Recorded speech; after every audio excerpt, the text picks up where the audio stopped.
على بعد 10 أميال من المستعمرة في الطريق بنت اسمها فال في عربية نقل كبيرة بتنقل عدد من المسافرين، وهي ماشية بتبلغ إن في حاجة في الطريق لما بتشوف زي وحش عملاق واقف قدامها في نص الطريق. فال بتفتح النور اللي بيخلي الوحوش تجري وهي بتدوس على الوحوش وتمشي. المسافرين اللي ورا بيخافوا من اللي سمعوه، واحدة بتقول إنهم لو فضلوا هنا هيموتوا، وبتطلع تجري تفتح الباب علشان تنط، لكن قبل ما تخرج حتى في وحش بيمسكها من راسها ومحدش بيشوفها تاني. فال بتحاول تقفل الباب تاني من عندها، لكن في حاجة بتمنع الباب يتقفل. بتقرر تشغل الوضع الأوتوماتيك وهي بتتجاهل كل صرخات أخوها اللي بيقول لها في السماعة لا، لكنها بتطلع فوق العربية وهي معاها مسدسات نارية وبتطلق النار عليهم، النار اللي بتعميهم وهي بتحاربهم. بتفتكر كل ده حصل في يوم الظلام الكبير اللي الشمس اختفت فيه وكل حاجة بعدها بقت ضلمة، ومن وقتها أي كائن حي بيفضل في الضلمة لأكتر من 10 ساعات بيتحول لكائنات بنسميها شيدز. العدوى بتبدأ في الأسنان وبعدين بتوصل للدم وفي الآخر بتوصل للعظام. لو لسه في مرحلة الأسنان ممكن ينقذك بتوجيه إضاءة قوية جدا على جسمك، لكن لو وصلت للدم فخلاص كده مفيش رجوع. زمان كنا بنقدر نفرق ونعرف الشيد اللي أصله كان إنسان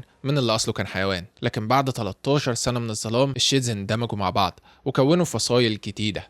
أسلحتنا ضدهم هي الأنوار الحارقة. لما فال بتكون وصلت لظهر العربيه وبتلحق الشيد قبل ما يقتل حد من المسافرين اللي بيهاجمها ويقعوا هما الاتنين من العربيه، والعربيه نفسها بتكمل في طريقها. القناع بتاع فال بيقع من على وشها وبتلاقي نفسها لوحدها في الضلمه ضد الشيد، واخوها بيتكلم في السماعه. استخدم الفلايرز الجديده اللي اديتها لك. فال بتساله انت كنت فين اليوم ده؟ امرو بيتعصب وبيزعق استخدم الفلايرز بسرعه، هو قريب منك جدا. لما فال بتطلع الفلايرز علشان تحرق الشيدز اللي قريبين منها جدا، وبعدين في اضاءات عملاقه بتحرق كل الشيدز الباقيين وتخليهم يهربوا، ونعرف انهم كانوا وصلوا على حدود المستعمره اللي عايشين فيها دلوقتي. اخوها بيقول ده كان قريب قوي على فكره. اخته بتساله انت كنت فين اليوم ده؟ امرو بيتعصب ما كنتش في مكان، انا كنت هنا زي ما انا على طول. لما الشمس اختفت العالم اتغير، وفي ايام الشيدز دمروا اغلب المدن. العالم ما بقاش فيه غير مدن وقرى صغيره اللي كانت عندهم مولدات طاقه ورياح وقدروا يعملوا اضاءات كبيره. دلوقتي مفيش مدن حتى، كلها يا دوب مستعمرات صغيره كلنا عايشين فيها. فال في مجموعه اسمها الفريمن، سائقين مهمتهم ينقلوا المسافرين من مستعمره للمستعمره الثانيه. لما بتدخل بيكشفوا عليها وعلى المسافرين بانهم يشوفوا اسنانهم، لما بيتاكدوا انهم بخير بيسيبوهم يدخلوا. فال بتروح علشان تاخد فلوس الرحله، وبعدين وهي ماشيه من المكان حد من المسافرين اللي كانوا معاها راجل عجوز وحفيدته بينادوا عليها احنا عايزين نأجرك في رحله. فال وقفت وردت انا بس باخد فلوس رحله كامله، فالا لو تقدر تدفع الثمن رحله كامله ما تضيعش وقتي. البنت الصغيره قالت مش مقدم طبعا، بس لما نوصل هناك هندفع لك اللي انت عايزاه. فال سمعت الكلمه دي وسابتهم ومشيت. العجوز قال احنا عايزين نروح مكان سري يعتبر ومحتاجين حد مميز زيك. فال برضو مش مهتمه، والبنت الصغيره بتقول له وريها يا جدو، علشان الراجل بيرفع كم القميص ويوريها اللي على ايده حرق من الشمس. فال بتلف وتقول انت فاكرني عبيطه وهصدق ان ده حرق شمس حقيقي؟ وده جالك منين؟ من مدن النور الخياليه اللي بيقولوا عليها دي ولا ايه؟ الراجل بيحاول يقول لها ان المدن دي حقيقيه وانه كان هناك من بس كام يوم، لكن فال مش بتصدق وبتسيبه تمشي. البنت بتقول لها احنا هنفضل موجودين في البيت في حاله لو غيرت رايك يعني. فال بترجع للبيت علشان تشوف اخوها اللي هو العالم واللي بيصنع اسلحه الضوء والفلايرز اللي بتستخدمهم في القتال ضد الشيدز. اموري بيفضل يتكلم عن الفلايرز الجديده اللي هو عملها وازاي هي اقوى من قبل كده، لكن فال عايزه تتكلم في حاجه تانية خالص وبتقول له في حد قال لي انه شافك بتتسلل بره المستعمره. اموري رد يبقى شافوا غلط. فال وريني انهم غلط. لما بتقرب منه علشان تجبره يفتح بقه وتشوف اسنانه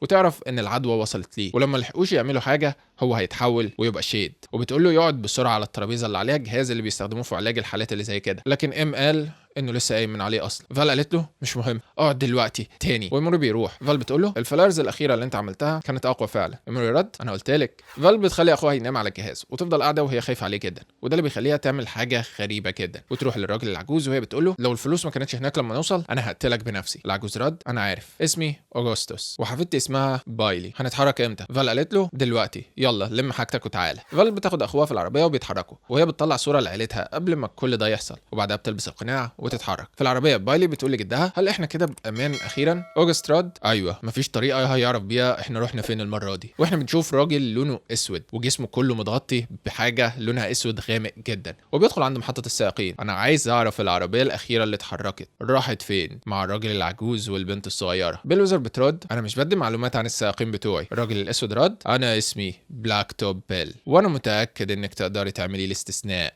لما راجل ضخم جدا بيروح يقول له لو انت عندك مشكله مع فال يبقى عندك مشكله معانا كلنا، وبدلتك السوداء مش مبهره ولا حاجه. بيل قطعه دي مش بدله، دي مواد مزروعه في جسمي بسبب عمليه صعبه ومؤلمه جدا. لو ما عرفتش تسيطر على اعصابك احيانا ممكن تحرقك زي كده. وهو بيحط ايده على راس الراجل الضخم ويحرق وشه، وبعدين بيبص على الباقيين. انا ما عنديش مشكله مع صاحبتكم، انا عندي مشكله مع العجوز. واحده سالته وهو عمل لك ايه؟ بالرد هو ما عملش حاجه ليا، هو عمل حاجه لينا كلنا، لانه بصوا كده ده الراجل اللي قتل الشمس واحنا عايزين نصطاده. بيوصلوا المكان السائقين عاملينه في نص الطريق، بيكون فيه انوار كتير علشان يبقى زي استراحه في نص الطريق. هو مش امان بالكامل بس ممكن يستريحوا فيه شويه. وفال بتروح بعيد عنهم شويه لما بيجي وراها اوجست ويقول انه عايز يتكلم قبل ما حفيدته تفضحه لانها ما بتعرفش تحفظ الاسرار. وبيحكي ان هو واخوه كانوا بيعملوا آلة علشان تشوف حاجات الضوء مش بيشوفها، لان الحاجات دي من زي ما تقول كده بعد تاني وبيتفاعلوا مع نوع تاني خالص من الضوء. انا واخويا افترضنا ان في 9 ابعاد للضوء، البعد اللي احنا فيه هو البعد الرابع. الآلة كانت المفروض تخلينا نمسك جزيئات من البعد الاول، البعد الاكثر صفاء وفيه نور اكبر بكتير، اللي فيه مصدر كل شيء. ده بعد فيه نور من الجنة. لكن تقريبا كده الآلة بتاعتنا مسكت الجزيئات الغلط، احنا فتحنا الباب لبعد مظلم. ودلوقتي انا وبايلي حفيدتي عايزين نصلح اللي عملناه وعايزين ننقذ العالم. وقبل ما يتحرك الراجل العجوز فال قالت له استنى، الشيتز اللي اتحولوا من حيوانات بيكون عندهم صفات من الحيوانات القديمة اللي احنا نعرفها. الكلاب مثلا بتشم ريحة السذاجة والخوف، وانت عندك الاتنين. ارجوك ما تتحركش علشان استخدمك كطعم لما في شيد بيهجم عليه فعلا. لكن فال كانت مستعده وهي بتضرب الشيد لانها كانت نازله هنا علشان تصطاده. وبعدها بتقول لاوجست انا شفت حروق شمس كتير مزيفه في حياتي، الحر اللي في ايدك ده معمول كويس قوي جدا، بس لو حقيقي كان زمان ايدك ورمت دلوقتي. انت ما كنتش موجود في اي مدينه من مدن النور الخياليه، انت كنت في مستعمره عاديه زينا. عايز تكذب على حفيدتك اكذب زي ما تحب، بس الافضل ليك ان لما نوصل الاقي الفلوس بتاعتي. فال بتروح تريح في العربيه وهي بتتكلم مع اخوها، بتشوف ايده وهي بدات تتحول، العدوى بتتحرك بسرعه جدا.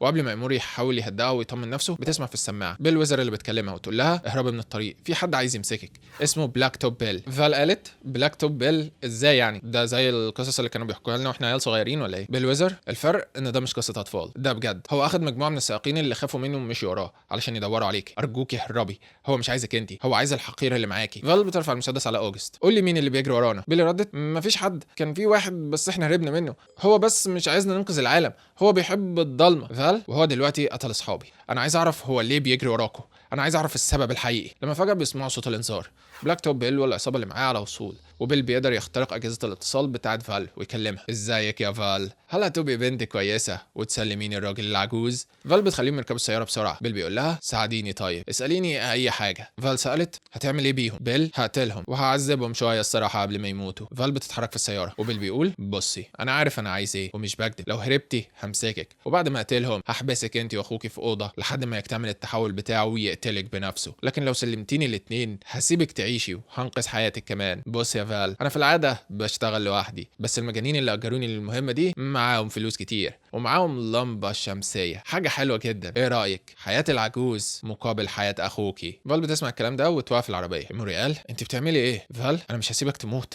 والراجل العجوز اللي ورا ده كذب علينا. اوجست لما لقى العربيه وقفت كلمها اسمعيني انا هقول لك الحقيقه، اي حاجه انت عايزاها ارجوكي. فال قد ايه من اللي انت قلته لي كان صح؟ اوجست رد اسمي اوجست وانا عالم وساهمت في صنع الآلة اللي بوظت العالم فعلا، بس انا عمري ما وصلت لمدينة النور، انا طول الوقت كنت بهرب بحياتي زيك كده بالظبط، لكن مكان مدينة النور حقيقي وانت محتاجاها علشان تنقذي اخوكي. لما نوصل هناك انا هتكلم معاهم علشان يساعدوكي. فال قالت وازاي اتاكد انك مش بتكذب؟ اوجست قال لان الآلة اللي صنعناها ما كانش فيه اي فرصه لانها تغلط، احنا فعلا وصلنا للبعد الاول من النور بس ما لقيناش الجنه اللي كنا بندور عليها، بالعكس لقينا أسوأ أنواع الجحيم والضلمة ومفيش رجوع من الوضع ده. فال سمعت الكلام ده وأخدت قرار وداست على زرار علشان ترمي قنابل ورا السيارة وتفجر الطريق وتخلي كل اللي جايين وراها يبعدوا عنها. بتستمر المطاردة في الطرق المظلمة بأقصى سرعة لما فجأة بيلاقوا قدامهم لوحة نيون منورة للصورة. بيل بيصرف في كل اللي معاه وقفوا حالا وهم مش فاهمين دي مجرد لمبه يعني، لكن اول ما بيقربوا منها بتنفجر فيهم وتفجر عدد كبير من العربيات بتاعتهم. لكن الانفجار ده مش بيأثر في سياره بيل والجنود الاصليين اللي كانوا معاه. فال بترمي عليهم شرايح علشان تدمر العجل بتاعهم، لكن السياره بتاعت بيل مدرعه وهو بيطلع خطاف اللي بيرميه علشان يمسك في سياره فال، لكن ده خطاف كهرباء ولو فضل هيقتل البطاريه بتاعتهم وهم مش عارفين يعملوا ايه. في العربيه من ورا اوجست بيقول لبيلي الحكايه ما خلصتش، خلي الكتاب ده معاكي، انت مش هتفهمي منه حاجه دلوقتي، بس لو وصلت لاخويا هو هيفهم. وصلي ليه وكل حاجه هتبقى تمام. انا اسف ان انا كدبت عليك، جايز مش هنقدر نرجع الشمس تاني، بس ممكن يكون في طريقه عشان نوصل حتى لحاجه افضل من نور النهار. قولي لاخويا ان الكتاب فيه الطريق للحقيقه، الكتاب فيه الطريق لايوس. انا اسف على كل حاجه، انا بحبك. وهو بيفتح باب العربيه ويقول لبيل انت عايزني انا مش كده؟ انا اهو. وهو بيطلق عليه النار، لكن بيل بيرمي الخطاف علشان يضرب اوجست في صدره ويسحبه ليه بشكل بشع.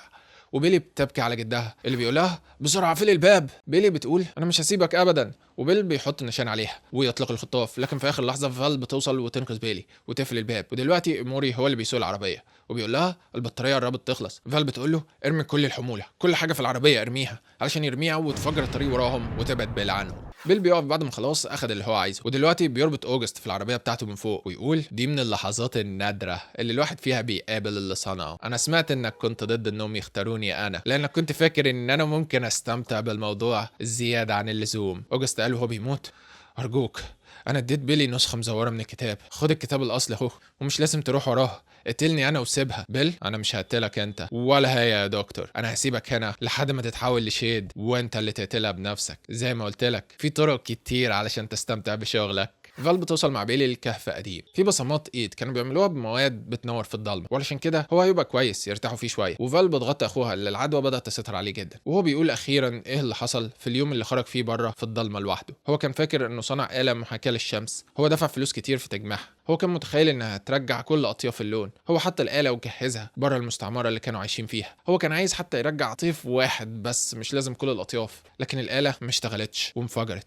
هو كان نفسه ينجح بأي شكل علشان نفسه وعلشان أخته، وهو بيعيط وبنشوف إيده والتحول قرب يكتمل. فال قالت له أنت كنت عايز تساعد الناس كلها، بس أنت برضه لازم تساعد نفسك. وبعدين بتسيبه يرتاح وتروح تتكلم مع بيلي. أنا عايز أعرف كل حاجة جدك قالها عن المكان اللي إحنا رايحين ليه ده. بيلي ردت هو فيه كل حاجة إحنا محتاجينها، المكان فيه نور الشمس، هو فيه حاجة أقوى من نور الشمس كمان، حاجة اسمها لوكس. فال بتتضايق يا بيلي بجد انا عايز اعرف حاجات حقيقيه مش خيالات علميه. ايه الكتاب اللي اداهولك؟ طيب بيلي بتطلع الكتاب وتديه لفال، هو قال ان اخوه تايبيريوس هيفهمه. فال بتفتح الكتاب وفعلا مش بتفهم اي حاجه. بيلي بتقولها وانت مكمله معايا ليه؟ فال انا ما عنديش اختيار تاني، بس خلينا صريحين، اي حاجه فاكراها عن العالم القديم وعن الشمس خلاص انتهت، نور الشمس انتهى للابد. بيلي اتعصبت انا ما شفتش نور الشمس اصلا، انا اتولدت في الضلمه، وبرغم كده انا مصدقه ان الشمس هترجع واحسن من الاول كمان زي ما جدي كان بيقول. انا مصدقه ان الكتاب ده هيحل كل حاجه. فال وبيلي بيكملوا رحله وهم حاطين موري على الاجهزه وقافلين عليه في صندوق العربيه الكبيره وبيراقبوه. فال عارفه انه خلاص هيتحول، لكن هي حاطه كل املها على مصدر النور اللي شبه الشمس اللي قال عليه صديقها قبل ما الشيدز يغزو المستعمره اللي هو كان عايش فيها في المكان اللي هم رايحين ليه، واللي ممكن يبطئ التحول ويخلي اخوها يفضل معاه الوقت اطول شويه لحد ما اخيرا بيوصلوا للتيب تاون. فال وبيلي بيتمشوا بحذر، المكان ده كان مستعمره للبشر لحد من اسبوع تقريبا لما الشيدز دخلوا وقتلوا كل اللي فيه. هو هادئ بس جايز يكون في حد من الشيدز باقي. وهما بيتكلموا بيلي بتعلي صوتها شويه علشان في شيد بيسمعهم ويخرج يهاجمهم، لكن في اخر لحظه فال بتطلق عليه النار تقتله. خدي بالك ممكن يكون في تانيين زيه. الاتنين بيتحركوا لحد ما توصل للبيت بتاع صديقها، وجوه بتلاقي مصدر النور اللي كانت بتدور عليه. بيرجعوا للعربيه وبيفتحوا الباب بالراحه، لكن موري يتحول وعينه بقت احمر واصفر وبيقفز عليهم في منظر مرعب جدا. فال بتشغل محاك الاضاءه اللي بيرمي بقوه كبيره يا ام ده انا، هل انت سامعني؟ وفعلا مصدر الضوء بيساعد ام يرجع شويه لوعيه. يا فال انا بحاول بس في صوت كتير في راسي، ارجوكي خليكي بعيد عني. فال ردت مستحيل، انا بس عايزاك ما تسمعش الاصوات اللي بيكلموك بيها لاطول وقت ممكن. انت سامعني؟ بيكملوا الرحله لحد ما يوصلوا لمحطه الشحن وقود عشان يشحنوا العربيه. خلاص المسافه مش بعيده والشحن ده هيخلي العربيه توصل، بس فال بتحذر بيلي لو ما لقيناش اللي عايزينه مش هيكون في العربيه وقود كافي علشان نرجع، احنا هنبقى في نص اللامكان وهنموت. بيلي ردت انت بتقولي كده علشان هتسيبيني وتمشي. فال انا بقول كده عشان لو انت عايزه تقعدي هنا في غرفه مؤمنه وفيها نداء استغاثه، بيل ويزر هتيجي وتنقذك بسرعه. بيلي ردت لا احنا هنروح مع بعض. فال بتقول لها تمام المفاتيح معاكي مش كده، وهي بتسيبها تقود السياره هي، وبتقول لها بما انك انضميتي لينا لازم تختاري اسم اشاره، عاده احنا بنسمي نفسنا على حاجه احنا بنكرهها. وفي مكان تاني بلاك توب هيل بيكون في السياره بيتحرك ويتكلم الرئيس بتاعه. البنت معاه الكتاب الحقيقي بس ما تقلقش انا هجيبه منها واقتلها. الرئيس انا عايزك تخلص منهم احرقهم، المهم مفيش حاجه تفضل منهم زي ما عملت مع دكتور اوجست كده. بالرد اكيد. الرئيس ايه الصوت اللي عندك ده؟ واحنا بنشوف انه لسه رابط اوجست على سطح السياره بتاعته لحد ما تحول لشيد بالكامل وبيصرخ. بالرد على الرئيس ولا حاجه، ده صوت الهواء وهو بيخبط في العربيه بس. فال وبيلي بيكملوا الرحله لحد ما يكتشفوا قبل ما يوصلوا ان البطاريه انتهت انتهت خلاص، هما فاضل لهم مسافه صغيره وهيضطروا يمشوها. فال بتفتح كشافات العربيه العاليه وتتحرك، لكن لما بيوصلوا مش بيلاقوا اي حاجه. ده مستحيل، لكن هما ما عندهمش وقت للصدمه.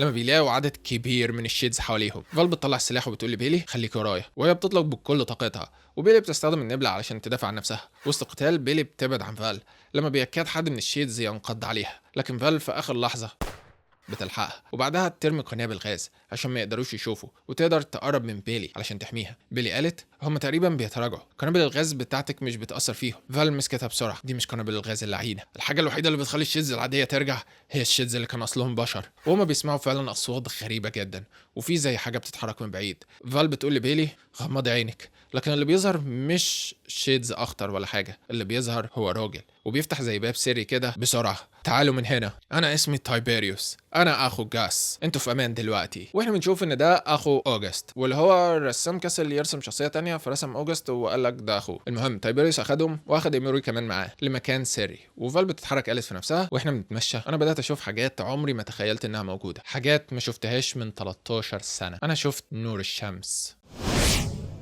تايبيريوس بيدخلهم لزي مدينه مليانه نور وناس كتير، وبيقول لهم يلا بسرعه لان ايموري خلاص التحول في مراحله الاخيره، وبدا حتى يتكلم بلغه الشيدز. وبعدين بيفتح باب على اوضه مليانه بالنور، نور من السماء، وكأن الغرفه دي من العالم ملهاش علاقه بكل الكوكب اللي الشمس انطفت فيه. وفي النص سرير، وفال بتصدق اخيرا ده هو اللوكس اللي بيلي قالت عليه. لكن ايموري في نفس الوقت مش بيكون قادر يقاوم اكتر، والتحول اكتمل وهو بيهاجم فال اخته وبيقفز عليها يرميها على الارض. فال بتحاول تحمي نفسها لكنه اقوى بكتير، والجنود في المدينه بيطلقوا عليه النار، لكنه كان اصاب فال اللي وقعت على الارض ومش بتتحرك. بعد وقت على السرير اللي كان في نص الغرفه تحت ضوء اللوكس، وبيفتحوا عينه علشان يتاكدوا انه صحي واغلب اثار العدوى راحت خلاص. والدكتوره بتقول ان ده رائع، مفيش حد قدروا ينقذوه بعد ما وصل للمرحله دي من العدوى قبل كده، بس ده بسبب ايموري نفسه اللي كان بيقاوم التحول بكل قوته. وبعدين بنشوف فال اللي رابطه ايدها والاجزاء اللي ايموري اصابها قبل ما يمسكوه ويحطوه في اللوكس. بيلي بتقول هو رجع يتكلم زينا، هو كان بيقول حاجه كده ستيل اثبت، مش عارفه. فال قالت ده اسم الاشاره بتاعه ستيلز اثبت، هو بيكره الثبات، هو بيحب دايما يشتغل وهو بيتحرك. والدكتوره بتقول ان فاضل له ممكن يوم علشان يبقى شفي تماما من اثار العدوى ويرجع الطبيعي بالكامل. وبتقول ان تايبيريوس كان عايز فال تروح له اول ما تبقى مستعده عند تايبيريوس اللي بيراقب ايموري، وهم بيدرسوا حالته. هم كانوا بيحاولوا يترجموا وياخدوا قراءات في الفتره القصيره اللي اتحول فيها اللي ممكن تساعدهم يفهموا لغه الشيدز مثلا. فال بتقول انها عايزه تتكلم مع تايبيريوس. تايبيريوس طلب من اللي معاه يخرجوا، وفال قالت انها عايزه تعرف المكان ده عباره عن ايه. تايبيريوس رد الحقيقه انا ما اعرفش، انا بنيت المكان ولسه مش عارف ايه ده اسمه بريزم. ابويا كان دايما بيقارني باخويا، حتى هم سمونا اوجستو تايبيريوس على اسم اول وتاني امبراطور روماني. اخويا كان العبقري وكانوا بيحبوه اكتر مني، هو كان ليه معارف في كل مكان في العالم. بعد وقت ما قدرتش اتنافس معاه فبقيت انا الفلوس وهو العقل. قبل 15 سنه هو كلمني وقال لي انه بنى المكان ده وان في اماكن كتير زيه اتبنت حوالين العالم، وكل ما اساله عن السبب كان بيقول لي انهم بيحاولوا يجيبوا نور افضل من نور الشمس للارض، نور من الجنه. كام يوم قبل يوم سقوط الشمس قال لي اجي هنا واستنى لحظه الانطلاق، ودلوقتي انا واقف في العالم المظلم ده زيك بالظبط. فال اكيد مش زيي، النور اللي عندك في الاوضه ده مش معقول. تايبيريوس رد اللوكس بتاعنا ده ضعيف بالنسبه للموجود في بريمسس الثانيه، برغم كده هو قوي جدا وبيخلينا في امان، محدش هيتحول او هيموت. لو انت واخوكي عايزين تقعدوا هنا اهلا وسهلا، لو عايزين تتحركوا لمكان تاني براحتكم برضه، بس فكري في الاول. فال قالت انت تقصد ايه؟ تايبيريوس رد ابعدي شويه عن الزجاج اللي وراكي كده، وداس على زرار علشان اللي خلف الزجاج يبهر شيدز من البشر المتحولين. دول كانوا ناس يعرفوهم وعايشين معاهم بس ما قدروش ينقذوهم، هم سايبينهم هنا علشان يدرسوهم ويحاولوا يفهموا اللغه بتاعتهم او اي حاجه، وهو غالبا عارف انه في النهايه هيضطر يحرقهم ويخلص منهم. فال قالت له اوجست ادالنا كتاب وقال لنا ان اللي فيه ممكن يساعد في استعاده نور الجنه اللي انت قلت عليه ده، وقال حاجه اسمها ايوس باين. تايبيريوس قال انا اسف، انا مش مهتم باي حاجه من الحاجات اللي اخويا كان بيعملها. الناس اللي اخويا كان بيشتغل معاهم ايا يكن هم مين، اهدافهم كانت واضحه، هم ياخدوا النور كله وباقي العالم كله يموت في الضلمه، مش مهم. وبعدين بيسيبها. فال فضلت 3 ايام بتفكر، بس ما كانش في حاجه تفكر فيها. المكان ده كل حاجه كانت بتحلم بيها، ايه اللي ممكن يخليها عايزه تمشي؟ وبيلي بتقول انا فكرت في اسم ليا، بيبر يعني فلفل اللي هو الشطه ده، لانها بتكره الشطه. لما الدكتوره بتقطع اللحظه دي علشان تبلغهم ان اخو فال ايموري صحي، فال بتحضنه وهو بيبكي. انا اسف. لكن فال بتقول له يسكت، قول لي بس انك كويس. ايموري رد من ناحيه الجسم ايوه جدا كمان، لكن وانا هناك شفت حاجه، اللغه بتاعتهم زي صور، الضلمه مخليهم متوصلين ببعض. انا شفت هم عايزين يعملوا ايه لينا كلنا. كل اللي بيحصل ده مجرد البدايه. انا برضو شفت المخاوف بتاعتهم من كائنات مصنوعه من النور او حاجه اسمها ايوس، الاعداء بتوعهم. انا كنت قادر اشوف كل ده. فال بتقول له هدي نفسك، انت محتاج ترتاح، والناس هنا مستعدين يخلونا نفضل عايشين هنا عادي. ايموري رد نفضل فين؟ فال اتعصبت. نعيش هنا في المكان اللي ممكن اخيرا ننام فيه مطمنين ونبطل نجري. ايموري رد انا ما قلتلكيش اللي حصل في اليوم اللي انا اتعديت فيه. انا حاولت اصلح الجهاز بتاعي بس انا ما نسيتش نفسي. انا كنت عارف كويس ان الوقت بيعدي بس انا فضلت احاول اصلح الجهاز برضه واحاول. فال وهي مصدومه يعني انت سبت نفسك تتصاب؟ ايموري انا بقول لك كل ده علشان افهمك ان مجرد النجاة مش هي الهدف بتاعي ابدا. انا حاولت وبحاول علشانك وعلشاني. انا صنعت اسلحه افضل ليك وهفضل اصنع، لكن الرحله دي خلتني اشوف الحقيقه، ودلوقتي انا مستعد اموت ولا اني اعيش كده. اللي انا شفته يا اختي هي حرب بين النور والضلمه، حرب من بدايه الكون تقريبا. انا فاهم انك عايزه تفضلي هنا بس انا ما اقدرش. فالا اتعصبت اكتر. بعد كل السنين دي انا عملت كل حاجه علشان احميك من الضلمه ومن نفسك ومن كل الخيال اللي انت عايش فيه ده، ودلوقتي احنا اخيرا وصلنا لمدينه سحريه فيها نور سحري ينقذك من انك تتحول لوحش. احنا نقدر حتى نجيب بيل ويزر معانا لو عايزين، وكل ده مش كفايه بالنسبه ليك؟ امال ايه اللي هيبقى كفايه بالنسبه ليك؟ امراد اعتقد الاجابه هي ان مفيش كفايه. فال مش بتقدر تكمل في الحوار ده وبتسيبه وتمشي وهي مصره على قرارها. احنا هنفضل هنا. فال اليوم ده نامت وهي بتفكر وتفتكر كل حاجه لما جت بيلي علشان تكلمها. بيلي قالت ان اهلها سابوها وهي دلوقتي لوحدها، هي مش عايزه فال تسيبها هي كمان. اوعديني اي مكان تروحي فيه انا هبقى معاكي. فال قالت لها انا بوعدك بيلي، بس عشان لو فكرتي تخدعيني انا سرقت مفاتيح العربيه بتاعتك احتياطي. فال بعد كده قامت واتحركت بدون ما تكلم حد. هي ماشيه ناحيه غرفه تايبيريوس لكن محدش كان متوقعها، وفال شافت صدمه عمرها وتايبيريوس بيتكلم مع بلاك توب بيل. انت عايز ايه دلوقتي؟ بيل رد عليه اللي انت اجرتني علشان اعمله، افتح الباب وخليني اقتلهم كلهم. تايبيريوس قال مش لازم نستعجل، خلينا ناخد الكتاب منهم الاول وبعدين نشوف. بالرد انت اجرتني علشان اقتلهم، خليني ادخل وانفذ مهماتي. تايبيريوس زي اللي عملته مع اخويا كده، حولته لشيد علشان يقتل حفيدته بنفسه. بيل طريقه تنفيذ المهمه دي بتاعتي. المضحك ان انت ما كانش عندك مشاكل مع الطرق بتاعتي قبل كده. تايبيريوس المهمه كانت انك تخلص على جاس وعيلته بهدوء، مش انك تقتل المستعمره اللي هو عايش فيها كلها. كل ده ليه؟ علشان تستمتع شويه؟ مهمتك انك تتخلص من ناس معينه مش انك تستمتع بقتلهم. بيل احيانا بتبقى محظوظ وشغلتك بتكون نفس الحاجه اللي بتستمتع بيها، وكل ده فال كانت بتسمعه من وراهم وهي بترفع السلاح وتقول الكلام ده صح على فكره. لكن في اسلحه تانية بتترفع على فال ويظهر الحراس بتوع تايبيريوس. فال بتقول المضحك ان انا كنت جاي علشان اقول لك اننا ماشيين. تايبيريوس انا اسف بس ده ما بقاش اختيار متاح دلوقتي، انت وفرقتك مش هتروحوا في اي مكان. رجال تايبيريوس بيمسكوا الثلاثي فال وام وبيلي. ايموري قال انت قلت ان اخوك هو اللي تعاون مع ناس مولوا ابحاثه وسرقوا النور لنفسهم، بس ده كان انت اللي تعاونته معاه مش هو. انت بعت اخوك عشان تاخد النور لنفسك. تايبيريوس رد اي طفل ممكن يرسم خط بين النجوم ويتخيل انه يوصلهم ببعض، بس علشان تنفذ ده محتاج الناس الكبار اللي بيعيشوا في العالم الحقيقي، العالم اللي فيه انقسام الذره مش مجرد اكتشاف علمي لكنه متعلق بالبلد اللي هتسيطر على العالم لاكتر من 50 سنه بعد كده، العالم اللي فيه اكتشاف علاج يقتل البكتيريا مش مجرد اكتشاف طب لمساعده الناس لكنه اكتشاف هيمول صناعه تساوي مليارات. انا وابويا وامي كبار والناس اللي مولوا البحث ده اكبر مني كمان، انا بس خليتهم يشوفوا اللي وصل له اخويا وهم استثمروا فيه وصنعنا قوه علشان تحمي الاستثمار ده بلاك توب بيل وعصابته، وفي المقابل انا باخد جزء من الشمس لكن لسه في اماكن فيها اجزاء اكبر بكتير من الشمس اللي عندي هنا، والحاجه الوحيده اللي كانت بتقف بيني وبين اني اروح لمكان من الاماكن دي هي نعة الجس. كل اللي انا عاوزه دلوقتي هو الكتاب بتاعه، انا دورت في كل مكان، لو عايزه تقدري تسكني في المكان ده بعد ما انا امشي منه، قولي لي فين. فال قالت اوعي تقولي، خليه يكسر المكان ده على دماغه وهو بيدور عليه. لكن بيلي ردت هم تحت السرير، مش سريري انا، السرير اللي عالج ام. تايبيريوس بيقول للجنود بتوعه يراقبوهم وهو يروح يشوف الكتاب. لما بيمشي الحراس بيقولوا المكان مقفول مفيش غيرنا وانتوا الافضل ما تعملوش حاجه متهوره. ام رد انا مش عارف بس التهور ده لعبتي المفضله، وهو بيضرب جهاز في الارض اللي بيطلع ضوء قوي جدا يعمل حراس، وفي لحظات فال وام بيكونوا خلصوا على الحراس بس هم محتاجين خطه وفال عارفه هتعمل ايه. تايبيريوس بيوصل للكتاب ده هيبقى تذكرتنا لايوس. بيل سال وبالنسبه للهيبتاتونج الجهاز اللي بيتعلم لغه الشيدز. تايبيريوس رد الجهاز اتحط فيه اصوات كتير من اللي عملها ام لما كان تقريبا اكتمل تحوله، هو اتعلم حاجات كتير عن اللغه بتاعتهم، احنا ممكن ناخد الجهاز معانا ونبقى نجربه هناك. بيل لا انا عايز اجربه دلوقتي. لما بيسمع صوت في المكبر صوت فال انا حاسه انك مهتمه بلغه الشيدز اكتر من انك تروح لايوس. بص انا هعمل معاك ديل، اقتل الحقير اللي قدامك ده وانا هخليك تسمع الجهاز وهو مزروع في قلبك. بالرد انت عايزاها بالطريقه البطيئه ولا السريعه؟ فال انت قلتها قبل كده، الطريقه اللي بتنفذ بيها شغلك هي اختيارك انت. بالقال تمام، وتمشى لحد الاوضه اللي عارف انهم محبوسين فيها. لما الاقيهم قاعدين جنب بعض وحاضنين بعض، انتوا عارفين انكم تحضنوا بعض ده مش هيحميكم مني صح؟ فال كويس، بس احنا مش بنحتمي منك. وهو بيبص وراه علشان يشوف زي حاجات صغيره كتير محطوطه على الزجاج اللي بيفصل بينهم وبين الشيدز اللي كانوا بشر اللي هم حابسينهم. ايه ده؟ دي اسمها فلاش بوبس، دلوقتي مع طاقه اكبر. وهو بيدوس عليها عشان الزجاج ينفجر، والشيدز وهم خارجين بياخدوا بيل في طريقهم. فال وبيلي بيطلعوا يجروا بسرعه في وسط الدمار ده، والشيدز البشر بيقتلوا كل الجنود واي حد يلاقوه قدامهم في المدينه. تايبيريوس وهو في غرفه النور بيسمع صوت الانذار، وبعد وقت الثلاثه اخيرا بيقدروا يخرجوا من المكان. بيقول احنا لازم نلاقي ايوس دي يا فال، من الرؤيه بتاعتي الموضوع كبير. لكن في صوت بيقول لهم اقفوا، وبيظهر تايبيريوس. هل انتوا عارفين انتوا رايحين فين اصلا؟ هل معاكم خريطه، خطه، اي حاجه؟ وحتى لو وصلتوا هتعملوا ايه من غير الكتاب ده؟ انت فاكر انك علشان شفت حلم تبقى عرفت كل حاجه؟ هل انت عارف ايه هي ايوس اصلا؟ ايه هو نوكس؟ ايه هي بدايه الضلمه؟ انا اسف بس انت مش عارف اي حاجه. ووسط كلامه بيستغرب لما بيبصوا عليه بشكل غريب. تايبيريوس بيقول في ايه مالكو؟ واحنا بنشوف ايد عملاقه من وراه، وبعدها بيظهر جاس اللي بقى الشيد وهو بيقتل اخوه يقطعه نصين. الكتاب بيقع من ايد تايبيريوس وبيلي بتجري تمسكه. يا جدو شكرا. والثلاثه بيطلعوا يجروا علشان يوصلوا للعربيه، وبرغم ان العربيه ما فيهاش طاقه بس هم هيستخدموا الجاذبيه، وهي بتحرر العجل عشان تنزل على المنحدر، والشيدز بتجري وراهم. وبيلي مرعوبه، طيب لما نوصل لاخر المنحدر هنعمل ايه؟